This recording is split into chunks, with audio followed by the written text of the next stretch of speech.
Bonjour et bienvenue dans cette série de tutoriels sur le web sémantique et le web des données ouvertes et liées. Je m'appelle Constantinos Lambrou-Latreille, responsable des données ouvertes et liées de la Cinémathèque québécoise. Dans la première vidéo, nous avons expliqué ce qu'est le web sémantique. Dans cette deuxième vidéo, nous allons plutôt parler du web des données ouvertes et liées, qui est une mise en application du web sémantique. Le web des données ouvertes et liées est tout simplement un ensemble de jeux de données qui sont publiés sur le web et qui utilisent les technologies du web sémantique. N'importe qui peut participer à son essor en publiant ses propres jeux de données.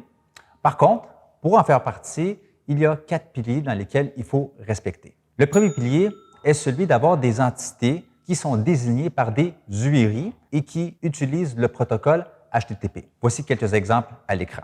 Le deuxième pilier est que ces URI doivent être déréférençables, c'est-à-dire si on accède à ces URI à travers un navigateur web, le navigateur web devrait nous donner une réponse en retour. Donc, il devrait nous donner une page web. Le troisième pilier est qu'on devrait avoir accès à des informations encodées en RDF sur l'entité en question, ou bien retrouver ces informations à l'aide d'un point d'accès Sparkle, comme on va le voir un peu plus loin. Finalement, ces données doivent faire des liens avec des sources de données externes, par exemple IMDb, la Cinémathèque québécoise ou Wikidata.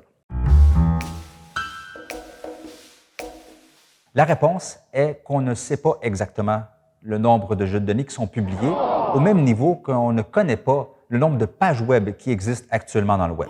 Par contre, il y a un projet qui s'est développé s'intitulant le nuage des données ouvertes et liées, qui est un projet pour visualiser un sous-ensemble des jeux de données qui se trouvent actuellement dans le web. Voici le premier nuage du web des données ouvertes et liées qui a été publié en 2007. Chaque cercle représente un jeu de données et les flèches entre les jeux de données représentent les liens qu'un jeu de données fait avec l'autre. Voici maintenant le nuage en 2014. On peut voir l'expansion qui s'est produite en seulement quelques années. Et finalement, voici le nuage en 2020. Wow!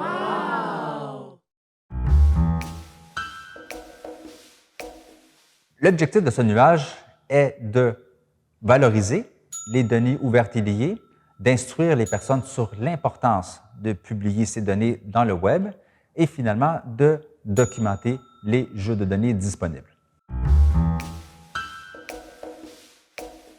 Les avantages de faire partie de ce web sont notamment de valoriser ses propres jeux de données et de réutiliser des données existantes provenant de différentes institutions. À la Cinémathèque québécoise, nous ne cataloguons pas les informations personnelles sur des personnes telles que leur date de naissance ou leur genre. Par contre, on peut récupérer ces informations si on est capable de se lier à des sources externes comme Wikidata afin de répondre à des questions plus complexes à l'aide du langage Sparkle. En deuxième lieu, la valorisation permet notamment à d'autres personnes de réutiliser les données qui ont été développées à l'interne. Cette ouverture permet la collaboration et incite les institutions à ouvrir eux-mêmes leurs données et pour que tout le monde en bénéficie.